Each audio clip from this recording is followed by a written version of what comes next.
Salut les amis, on est parti aujourd'hui pour le 1313e épisode de l'After Zappimage. On va débuter avec cette date historique dans l'histoire, notamment de la Champions League. C'était il y a 3 ans, jour pour jour, la fameuse remontada de Liverpool à Anfield face au FC Barcelone.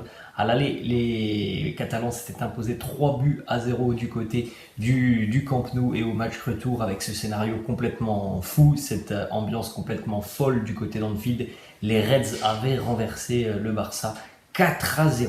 On regarde les amis la une du quotidien L'équipe, puisque c'est un week-end de finale de Coupe de France. Ce soir au Stade de France, l'OGC Nice va affronter le FC Nantes, les Niçois de Christophe Galtier face aux Nantais d'Antoine Comboiré. Deux équipes qui ont tout de même réalisé une bonne saison en Ligue 1. Ça serait évidemment la cerise sur le gâteau pour l'une de ces deux équipes de remporter la Coupe de France, avec aussi pour l'OGC Nice toujours l'objectif Coupe d'Europe. On jette un coup d'œil aussi au programme de la 36e journée de Ligue 1. On aura un seul match aujourd'hui à 17h. Brest recevra Strasbourg.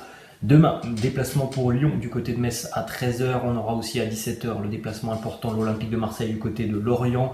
Le Paris Saint-Germain qui recevra 3 à 20h45. Et puis donc pour Nantes-Rennes et Nice-Saint-Etienne, ces deux matchs se joueront la semaine prochaine. Premier résultat de cette 36e journée de Ligue 1. Résultat important dans la course à la Champions League, l'AS Monaco s'est imposé hier 2-1 du côté du champion de France lillois, grâce notamment à un doublé d'Aurélien Tchouaméni. C'est Gomez qui avait marqué et égalisé côté lillois en seconde mi-temps. Une nouvelle prestation, encore une fois, plus que solide des Monégasques hier. 8e victoire consécutive pour les hommes de Philippe Clément. L'AS Monaco ne lâche absolument rien pour le podium. La pression est maintenant sur les épaules de l'Olympique de Marseille, qui jouera donc demain du côté de Lorient. Pression aussi sur les épaules des joueurs rennais qui joueront face à Nantes dans quelques jours. Monaco qui vient donc d'enchaîner 8 victoires consécutives en Ligue 1, c'est aussi la meilleure série sur les 5 grands championnats à l'heure actuelle. Aucune équipe ne fait mieux que ces 8 victoires consécutives de l'AS Monaco. 24 points pris sur les 24 possibles pour les Monégasques, plus que jamais dans la course à la Champions League. Petite information d'ailleurs sur le buteur Aurélien Tchouaméni, qui a inscrit un doublé, qui nous a encore fait état hier de tout son talent dans ses projections vers l'avant, dans ses récupérations de balles, dans son volume au milieu de terrain physique. Voilà, c'est un joueur de très très grande qualité qui est promis à un très grand avenir du côté de l'AS Monaco.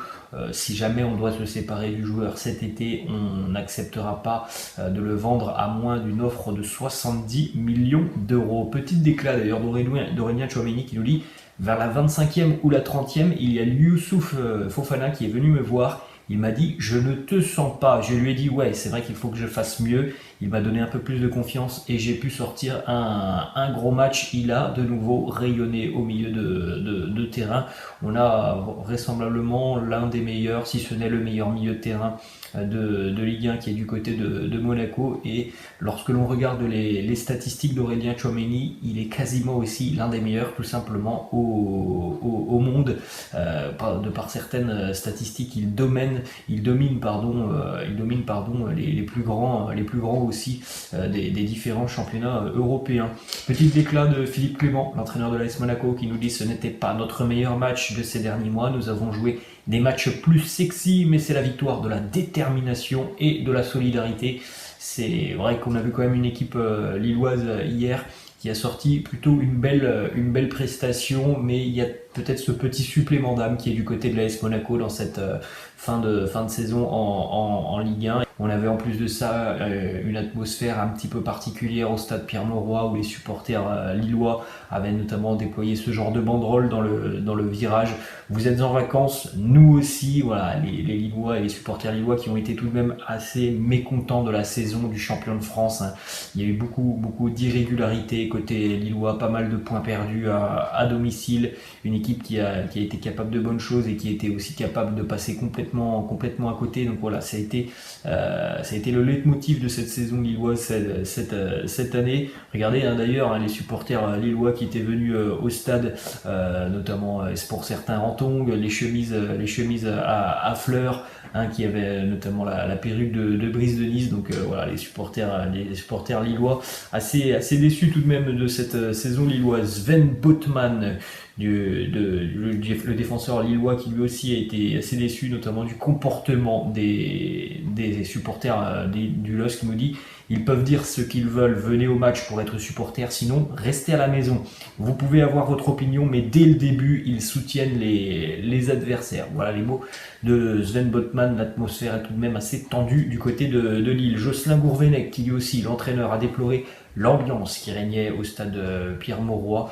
On l'a dit, hein, voilà, c'est pas facile de préparer ce genre de rencontre quand tes supporters ne te soutiennent pas à 100%. C'est ce qui s'est passé pour les Dogs. Regardez aussi, les amis, ces statistiques pour un champion de France, hein, c'est quasiment dramatique, hein, puisque 51 points après 36 journées, c'est le pire total pour un champion en titre. Après aussi Montpellier, qui avait réalisé une saison assez compliquée en 2012-2013. Hein, le LOSC n'a pas pu confirmer cette saison.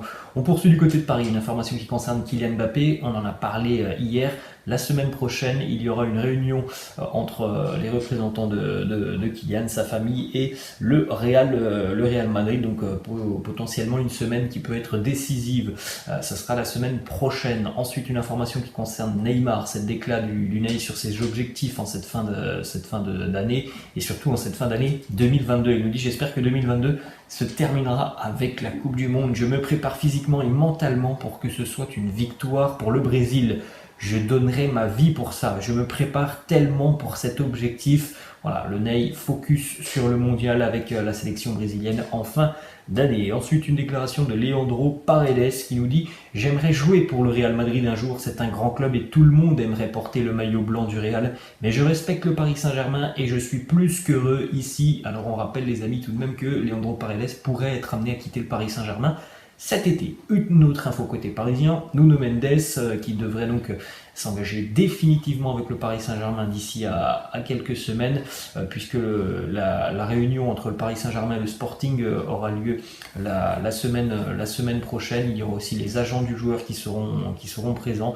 Donc on rappelle que Nuno Mendes devrait s'engager avec le Paris Saint-Germain jusqu'en 2026. Ensuite, les informations qui concernent Dimitri Payet, sorti sur blessure face au Feyenoord de Rotterdam. Roré Sampaoli, en conférence de presse, a annoncé que remplacer Dimitri Payet, c'était quasiment impossible. Aucun autre joueur n'a ces caractéristiques dans le jeu. Payet est un leader technique qui porte notre jeu. Donc voilà, ça en dit long tout de même sur l'absence importante de Payet pour l'Olympique de Marseille. Hein. Ça s'est ressenti face au Feyenoord et ça risque aussi de se ressentir sur la fin de saison, puisque visiblement du côté de l'Olympique de Marseille, on est assez pessimiste. Dimitri Payet ne devrait pas rejouer sur la fin de saison de l'OM, victime d'une lésion musculaire au niveau du mollet. Donc voilà, à la fin de saison et les 3 derniers matchs de l'OM qui vont être très très importants, et dès demain du côté de Lorient, mais il va falloir se passer de Dimitri Payet, et normalement ça sera aussi la même chose pour les 2 dernières journées de Ligue 1. On continue, les amis, avec cette image du vestiaire au Vélodrome laissé par le club néerlandais du Feyenoord de Rotterdam. Ces derniers qui ont nettoyé tout le vestiaire. Bon, c'est quelque chose qui n'est pas fait régulièrement dans le monde du football, donc il faut souligner le geste tout de même du club néerlandais. Et puis ils ont laissé aussi un petit message sur le tableau: au revoir, merci, je m'appelle Croissant. J'habite à Rotterdam, évidemment, hein, voilà, je m'appelle Croissant, vous avez peut-être compris un petit peu la référence. On poursuit, les amis, du côté de l'Olympique Lyonnais, cette information qui concerne le latéral Emerson Palmieri qui va quitter Lyon à la fin de saison. Il va retourner du côté de Chelsea, mais à l'heure actuelle et en l'état des choses, il n'y a aucune certitude sur la présence d'Emerson du côté de Chelsea l'année prochaine. Plusieurs clubs se sont déjà montrés intéressés, dont notamment la Juventus. Il risque d'y avoir beaucoup de mouvements côté turinois. On prend la direction du championnat de National 1, c'est désormais officiel, on en avait parlé il y a quelques jours. Laval, je crois que c'était en début de semaine, qui avait été promu en Ligue 2, qui faisait son grand retour en Ligue 2, bien cette fois-ci c'est officiel, Laval est champion de National 1 après un match nul hier face au Red Star. De partout, une petite information aussi en ce qui concerne le championnat de National. À l'heure actuelle, c'est Annecy qui est deuxième et qui pourrait monter directement en Ligue 2. Annecy qui a été battu tout de même hier et qui va donc jouer sa montée sur la dernière journée face à Sedan. Une victoire pour le club de Savoie, et ça voudra dire que c'est la Ligue 2. Tout autre résultat pour Annecy, un nul ou une défaite face à Sedan, et bien Annecy n'aurait plus son destin en main et ce serait peut-être Villefranche qui pourrait monter en Ligue 2. À noter hier que Chambly a été officiellement relégué en National National 2. Petite information d'ailleurs sur une équipe qui vient tout juste d'arriver en National 1. Ils sont promus depuis quelques jours maintenant. Le club de Versailles que l'on a vu réaliser cette épopée historique en Coupe de France. Versailles qui a dominé aussi toute sa saison en National 2. Ils sont promus en National 1. L'année prochaine, ils seront en National. Voilà le nouveau logo du Versailles Football Club avec voilà, ce soleil au milieu, évidemment en référence au roi soleil au château de Versailles. On poursuit les amis du côté de Barcelone, une déclaration du coach catalan Xavi sur Ansu Fati. Il nous dit il va bien, il s'entraîne très bien. Je le dis depuis quelques semaines, il a l'air d'être en bonne forme physiquement, mais nous devons être très attentifs. Nous ne voulons pas le risquer, le précipiter. Il s'entraîne bien, on va voir ce qui va se passer. J'espère qu'il va nous aider. Donc voilà, il pourrait encore avoir un petit peu plus de temps de jeu peut-être ce week-end. Ansu Fati. Autre déclaration de Xavi sur le Classico et cette victoire 4-0 du Barça du côté du Bernabéu.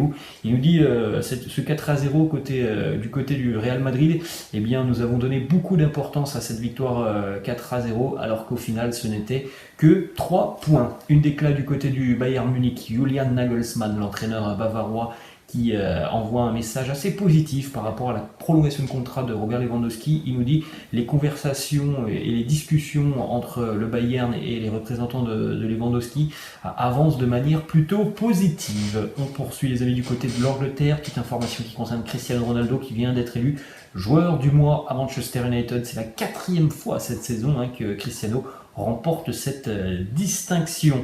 Du côté de Manchester United, on le sait, normalement Paul Pogba devrait quitter le club cet été et Pogba pourrait s'engager chez le voisin du côté de Manchester City puisque plusieurs médias anglais affirment qu'il y a un intérêt de la part de Pep Guardiola pour le milieu de terrain français. Pep Guardiola qui apprécie notamment la polyvalence du joueur. Du côté de City, l'objectif c'est toujours la signature d'un attaquant et la deuxième priorité, ça sera de renforcer le milieu de terrain et Paul Pogba fait partie des joueurs qui sont suivis. Ensuite, on enchaîne du côté d'Arsenal, prolongation de contrat pour Mikel Arteta, l'entraîneur des Gunners, qui prolonge l'aventure jusqu'en 2025. Mikel Arteta, on le rappelle, il est arrivé du côté des Gunners en fin d'année 2019. Ça a mis du temps, mais voilà, on a vu beaucoup de progrès cette année côté Arsenal. Donc la récompense pour lui, prolongation de contrat jusqu'en 2025. Il ajoute d'ailleurs que le club lui a offert ce contrat quand Arsenal venait de perdre 3 matchs consécutifs. Il nous dit j'ai été un petit peu ému. Ça veut dire que ces gars sont sérieux. Bon, les amis, vous le savez, en général, une prolongation de contrat, ça arrive souvent dans les bons moments. C'est tout de même rare qu'on propose une prolongation de contrat lorsqu'une équipe vient de perdre 3 fois consécutivement. On poursuit les amis avec le programme de Liverpool sur cette fin de saison. 6 matchs pour écrire l'histoire côté reste de Liverpool. 4 finales en Première Ligue, le duel à distance avec Manchester City, la finale de la Cup face à Chelsea et la finale de la Ligue des Champions face au Real Madrid avec potentiellement, donc si tout se passe bien pour Liverpool, eh bien il y aura eu 4 titres cette saison, les 3 sur la scène anglaise et peut-être donc cette Ligue des Champions, ça serait complètement dingue pour les Reds. On continue du côté de Chelsea, petite information très importante. Todd Boehly, copropriétaire des Los Angeles Dodgers, célèbre franchise de baseball en Major League Baseball, vient donc de trouver un accord avec Roman Abramovich concernant le rachat des Blues de Chelsea. Donc la dernière étape reste la validation de la vente du club par le gouvernement anglais. Donc, ensuite, on est du côté de l'Italie. José Mourinho qui s'exprime après la qualification des Romains pour la finale de l'Europa Conference League. José Mourinho qui nous dit « Pourquoi ai-je versé une larme ? Parce que je ressens ce qu'ils ressentent tous. C'est un club géant, sans salle, des trophées pour l'importance sociale de ce club. Nous verrons la joie dans les jours à venir. J'ai apporté une petite contribution à cela. » C'est vrai que cette équipe de la Roma, tout de même, c'est une équipe mythique, mais elle est tout de même en retard depuis de nombreuses années face aux autres grandes écuries du football italien. Donc une finale européenne, c'est tout de même quelque chose de très important pour le club. D'ailleurs, la Roma vient d'annoncer aussi que le club allait offrir une place pour la finale aux 166 supporters qui avaient fait le déplacement il y a quelques mois du côté de la Norvège pour affronter le Bodo Glimt. En phase de groupe, il y avait eu cette défaite lourde de la Roma, 6-1, Ils étaient 166 à avoir fait le déplacement. Eh bien, ils vont être récompensés. Ils vont tous se voir attribuer une place pour la finale de l'Europa Conference League. Et on va continuer les amis du côté de l'Italie. Ça jouait hier en Serie A, toujours la course au Scudetto. L'Inter qui a renversé l'Empoli 4-2. L'Inter qui a fait un début de match catastrophique, qui a été mené 2-0. Il y a même eu un troisième but refusé sur hors-jeu. Les Interistes sont revenus juste avant la mi-temps grâce à Romagnoli et puis Lautaro Martinez qui inscrit un doublé, Alexis Sanchez qui marque. L'Inter reprend la tête de la Serie A et met la pression sur l'AC Milan. En ce qui concerne la Juve, défaite hier pour les Turinois alors qu'ils menaient 1-0 jusqu'à la 86e du côté du Genoa. Le Genoa s'est imposé donc 2-1 avec un but de Criscito sur penalty à la 95e. Il y a eu un raté incroyable de Moïse Kean à la 94e minute. Il était tout seul, il n'y avait plus personne dans les buts. Il a envoyé le ballon à côté des cages. Et donc sur l'action suivante, le Genoa qui obtient un penalty et qui au final s'impose. Le Genoa n'est pas mort dans la course au maintien, tout comme la Salernitana qui s'était imposée aussi jeudi. Ça va être très intense dans le bas de tableau. Le Genoa, Cagliari, la Salernitana, en tout cas en ce qui concerne la Juve, les espoirs de titre qui étaient déjà minces sont définitivement terminés. Et on continue, et on va d'ailleurs terminer cet épisode, les amis, avec cette information qui concerne Mino Raiola, les obsèques du célèbre agent Mino Raiola. Eh bien, ces obsèques se sont tenues hier du côté de Monaco. Il y avait certains de ses poulains qui étaient présents: Erling Haaland, Zlatan Ibrahimovic, Gigi Donnarumma, Verratti, Xavi Simons, Fabregas, Mathis de Ligt, Justin Kluivert.